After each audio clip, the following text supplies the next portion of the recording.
Hello everyone and welcome back to my channel. तो आज की जो वीडियो है वो एक बुक रिव्यू वीडियो है जिसमें मैं आपको बुक के बारे में बताऊंगा जो मैंने पढ़ी है अभी कुछ टाइम पहले ही। याद है मैंने आपको एक बुक रिव्यू वीडियो प्रोवाइड की थी अमीश त्रिपाठी द्वारा लिखी हुई रामचंद्र सीरीज़ की राम इक्ष्वाकु के वंशज का जो पहली किताब है रामचंद्र सीरीज़ की। और मैंने आपसे कहा था कि मैं आपको उसकी दूसरी बुक का रिव्यू भी जल्द से जल्द दूंगा। तो मैंने वो बुक पढ़ ली है, इवन तीनों बुक पढ़ ली हैं। रावण का मैं बाद में रिव्यू दूंगा। आज सीता रामचंद्र श्रृंखला की दूसरी किताब सीता मिथिला की योद्धा का रिव्यू दूंगा आपको, जो मैंने पढ़ ली है।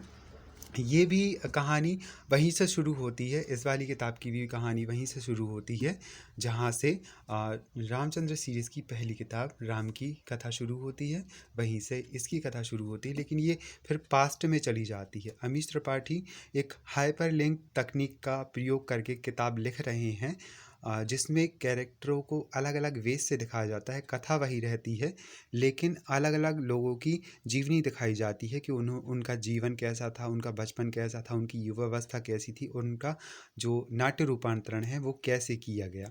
तो आज जो दूसरी बुक है वो है रामचंद्र श्रृंखला की सीता मिथिला की योद्धा। आप अब इसका रिव्यू करते हैं।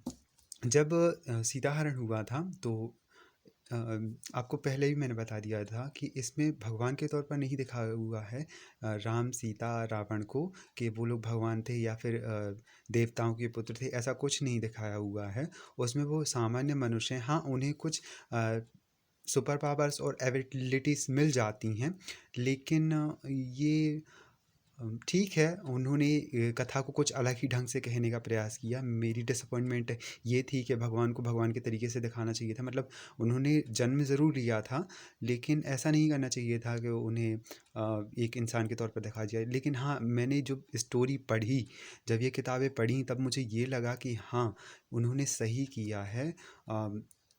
अगर आपको किताब पढ़नी है तो कुछ अलग सा भी तो पढ़ना चाहिए ना।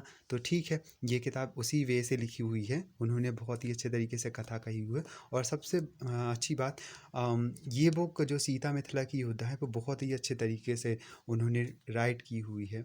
और ठीक है, ये कहानी जब शुरू होती है सीता हरण से तो बताया जाता है कि सीता जो समीची है, समीची जो सीता की कानूनी मंत्री रहती है, समथिंग ऐसे ही।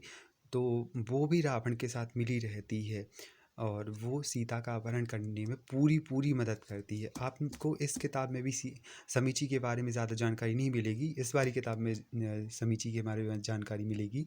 अ, उसका विवरण है कुछ इस वाली किताब में, लेकिन इसमें तो सीता माता की बहुत अच्छी स्टोरी बताई हुई है। वो क्या कहाँ जन्मी है। और दरअसल ऐसा होता है कि जो रावण रहता है तो वो वेदवती नाम की जो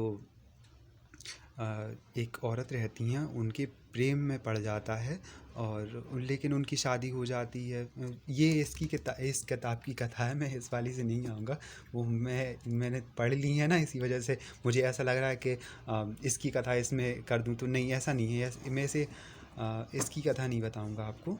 तो जो हमारी तो ये जो किताब है सीता मिथिला की योद्धा, इसमें सीता जी के जो किरदार के बारे में बहुत ही अच्छे तरीके से लिखा हुआ है और बताया गया है कि सीता कैसी थी, बचपन में कैसी थी, युवावस्था में कैसी थी, जब राम से शादी हुई तब कैसी थी।